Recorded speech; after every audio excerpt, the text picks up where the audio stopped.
समय एक राक्षस पहुंच गया। कब दुर्घटना घट जाए कोई कह नहीं सकता है, इसलिए सावधानी हटी दुर्घटना घटी। कब आतंकी हमला हो जाए कोई कुछ कह नहीं सकता है। राक्षस पहुंच गया जिसका नाम दुर्वाली नाम का राक्षस। देखा बगीचा में रानी एकांत में, कोई है नहीं। रानी के सुंदरता को देखा तो काम विमोहितम, सुंदरता को देखकर काम से विमित हो गया, लो इसके साथ भोग करना। इसलिए लिखा है नानी नयन सर काहि न लागा। इसलिए कभी भी धर्मशास्त्र कहता है काम का मार्ग है नेत्र, नेत्रों से काम प्रवेश करता है। इसलिए अश्लील चीज नहीं देखना चाहिए। कोई भी मोबाइल रखो अश्लील मत देखना, नहीं तुम्हारे मन में विकार आ जाएगा। उसने देखा बड़ी सुंदर है पौने, इसके साथ कैसे भोग करूं, पतिव्रता है श्राप दे देगी। उसने विचार किया हम भी मायावी हैं, लव महाराज का उग्रसेन का रूप बना ले। तत्काल उग्रसेन का रूप बना लिया। रानी बैठी मछली देख रही थी, ऊपर से फूल गिराया। रानी ने घूम के देखा, अरे मेरे स्वामी जी आ गए। देखो कितना बड़ा छल हो रहा है। ये दुष्ट राक्षस आतंकवादी लव जिहाद के चक्कर में हिंदुओं की बहन बेटियों को कैसे फंसाते हैं। इसलिए याद रखना, होशियारी रखो, ये राक्षस हैं, हिंदुओं की बहन बेटियों को फंसाते हैं, इनसे सावधान रहना। माया करते हैं। रानी नहीं समझ पाई मेरे साथ छल हो रहा है। जब देखा ये तो मेरे पति परमेश्वर हैं, ऐसा गजब रूप बना, चरणों में प्रणाम किया, साथ घूमना प्रारंभ किया। बगीचे में साथ साथ घूम रही हैं। रानी ने कहा स्वामी आप तो सिंहासन पर बैठे, अरे आप यहाँ कैसे आ गए। तब वो राक्षस ने कितनी मीठी गोली दिया, बात कहे स्वामी ए महारानी तुम तो जानती हो पति पत्नी का क्या संबंध होता है, बहुत बड़ा संबंध होता है। तन बिन देह नदी बिन बारी, जैसे तन के बिना प्राण की शोभा नहीं, पानी के बिना नदी की शोभा नहीं, ऐसे पत्नी के बिना पति की शोभा नहीं और पति के बिना पत्नी की शोभा नहीं। देवी मैं उदास था, दुखी थी, क्योंकि लिखा है संसार में 5 अच्छा दुख होते हैं। वो सबसे बड़ा दुख क्या है? का कांता वियोगा स्वजनोपमान और ऋणस्य से संपूर्ण पश्य सेवा और दरिद्र भावो विषमा सभाचा और बिन यज्ञ में ते प्रदहंति कायम। ये जीवन के इच्छा दुख होते हैं महारानी। अरे कितना मीठी बात बोल रहा है। कहा कांता वियोगा, हे देवी युवावस्था में पत्नी मर जाए तो पुरुष के जीवन का सबसे बड़ा दुख यही है, अथवा स्त्री के युवावस्था में पति मर जाए तो उसके जीवन का सबसे बड़ा दुख। कांता वियोगा स्वजनोपमान, दूसरा दुख क्या है? सगे रिश्तेदार से बैर हो जाए। भागवत भंडारा चल रहा है, हजारों लोग खा रहे हैं, लेकिन बिटिया दामाद नहीं है। क्यों? मुकाला चल गया था दहेज को लेकर। तो दुख होता है कि भाई सब आए, देखो बेटी दामाद नहीं, अपने सगे से रिश्तेदार से बैर हो जाए, ये दूसरा दुख। का कांता भी होगा स्वजनोपमान ऋणस्य शेषम, तीसरा दुख सिर पर कर्जा का भार लदा। भोजन करके लेटे, आज हलवा पूरी खाए लेटे हैं, लेकिन याद आ गए जो ट्रैक्टर लाए थे ना 7 लाख का लाए थे, 11 लाख हो गए। लगता ही खेतों लेकर जाएगा। बोले शंकर भगवान की जैसे याद आया कर्जा, नींद नहीं पड़ी, रात भर बीत गया। कर्जा ये भी महा दुख देता है। का कांता भी होगा स्वजनोपमान ऋणस्य से संपूर्ण पश्य। चौथा नंबर, नीच व्यक्ति की सेवा करनी पड़ जाएगी। कि भैया जानते बड़ा नीच है लेकिन आगे पीछे लगे रहो, नहीं कहीं बजा देगा, चोरी करा देगा, पुलिस में फंसा देगा। कुनिपस्य सेवा दरिद्र भावो। पांचवा दुख क्या है? दरिद्रता। भगवान ने करे को भैया दरिद्र होना। जानते हो जब 1000 दुख पाप एक साथ उदय होते हैं तब आदमी दरिद्र होता है। इसलिए पूछा गया तो बाबा ने लिख दिया कि संसार में सबसे बड़ा दुख क्या है? गोस्वामी बाबा ने लिख दिया कि नहीं दरिद्र सम दुख जग माही, और संत मिलन सम सुख जग नाही। संत मिलन सम सुख जग नाही। संत के मिलन से बढ़कर कोई सुख नहीं और दरिद्रता के समान कोई दुख नहीं। इसलिए भगवान ने करे कोई दरिद्र हो। और छठवां नंबर विषमा सभा। विषम सभा मिल जाए जहां सब तुम्हारे विरोधी बैठे हो, तुम अकेले हो, चारों लोग हंस बात करके हंस लेते हैं, तुम्हें चूतिया बना देते हैं, वो सभा भी दुखदायी हो। तो उस राक्षस ने कहा देवी कांता वियोगा, पत्नी का वियोग हो जाए तो बड़ा दुख होता है। हम वहां बैठे थे अकेले, गद्दी सुनी थी, आपके वियोग को नहीं बर्दाश्त कर। हमने कहा चलो हम भी महारानी के साथ घूम लें। इतनी मीठी बात कहा रानी गदगद हो, मेरे पति मुझे बहुत मानते। हाथ पकड़ के घूमना प्रारंभ किया।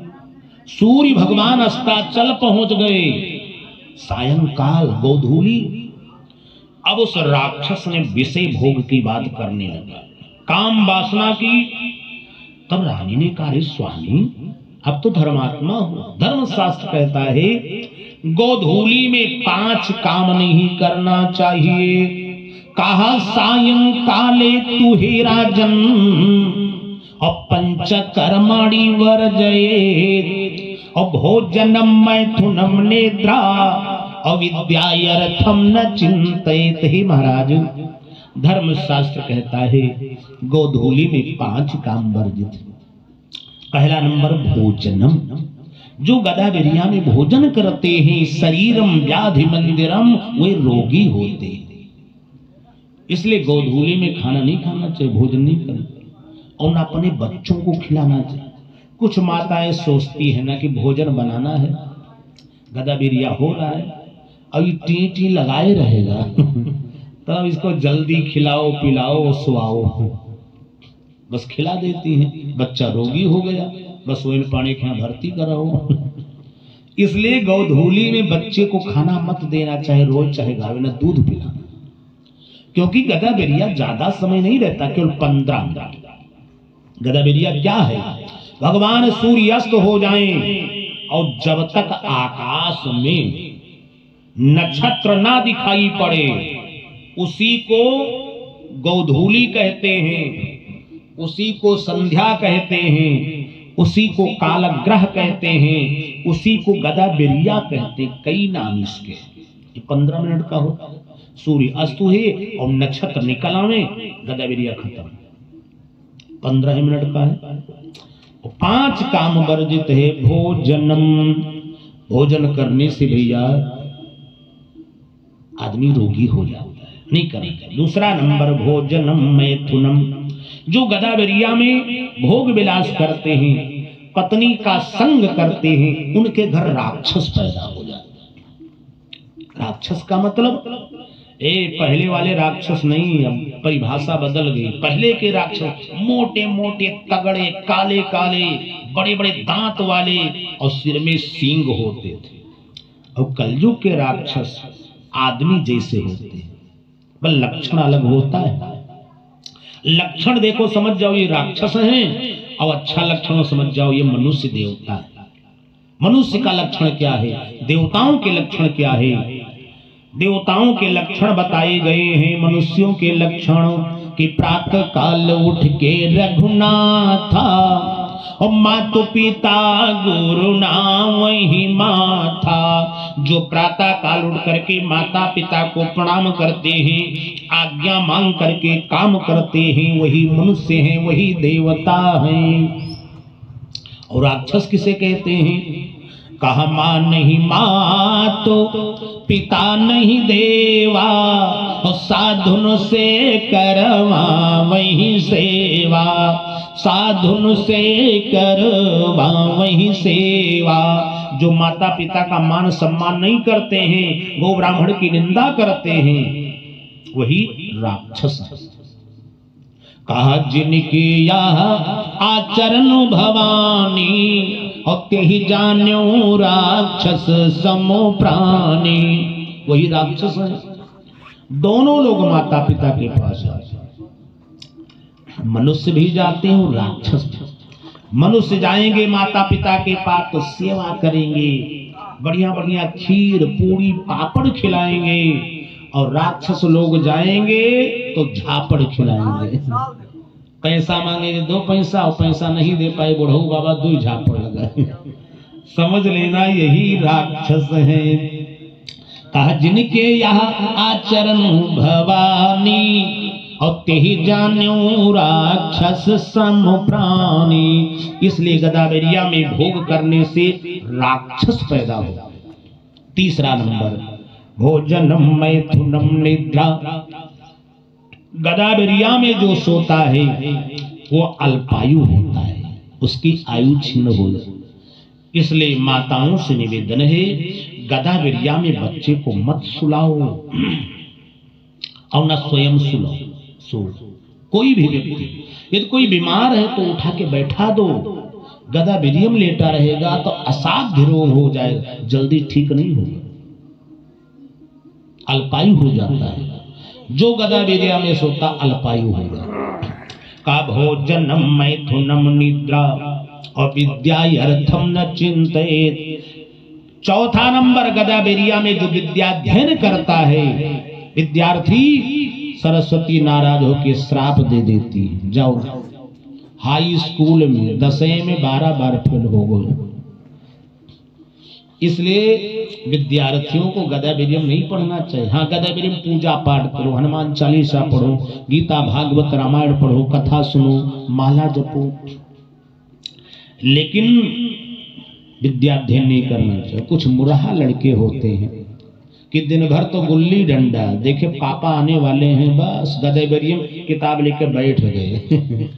समझ जाओ ये तो धारो धार हो जाएंगे। और जोगी बाबा का समय है, नकल होगा नहीं तो गोविंदाय नमो नमः। कोई वही सुनी है, पहाड़ा 2 चौक 12। बोले शंकर भगवान की जय, बोलो श्री राम जय राम जय जय राम, श्री राम जय राम जय जय राम। जबकि हमारा चेला बहुत पढ़ने में तेज है। बोलो श्री राम जय जय राम, श्री राम जय जय राम। कौशल्या के प्यारे राम, कौशल्या के प्यारे राम। इसलिए गोधूली में विद्याध्ययन भी नहीं करना चाहिए। अब प्रियात्मा बंधु, 5वां नंबर, अर्थम न चिंते। गदाबेरिया के समय में रुपया पैसा नहीं गिनना चाहिए और न किसी को देना चाहिए। हाँ, गदाबेरिया में दान पुण्य कर सकते हो। अयोध्या पहुंचे ना आए, पंडा बाबा को दान दो, कोई पाप नहीं।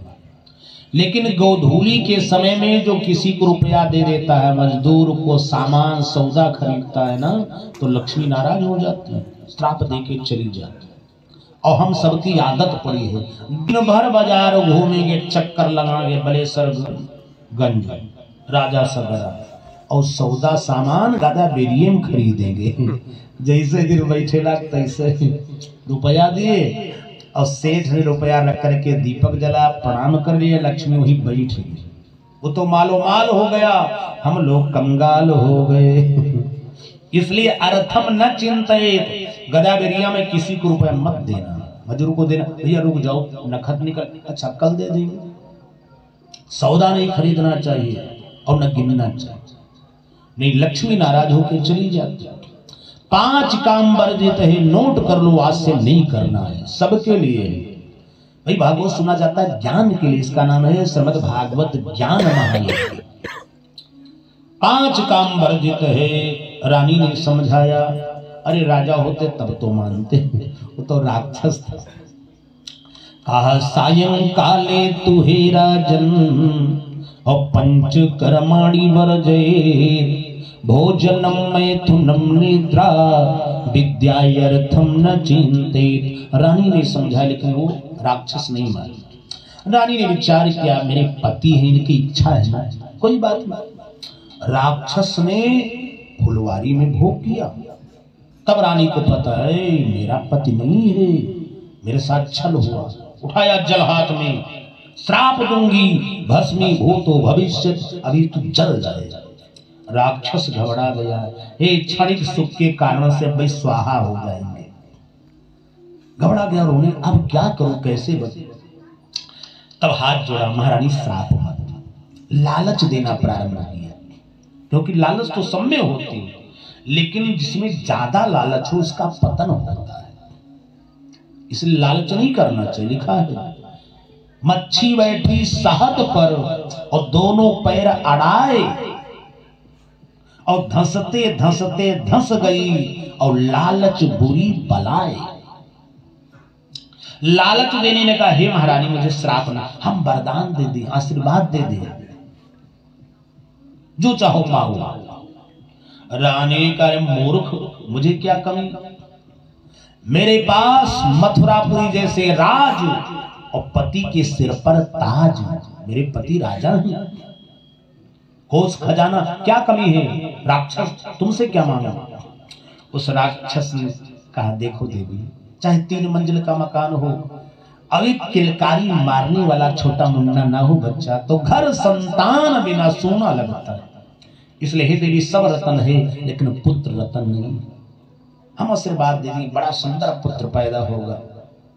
जैसे ही पुत्र का लालच दिया, महारानी लालच में पड़ गई। देखो यही कमी हो गई। कहां श्राप देने जा रही थी, रानी ने सोचा जो होना था हो गया ना, चलो एक लड़का तो मिल जाएगा। यही गलती किया है, बहुत बड़ी गलती।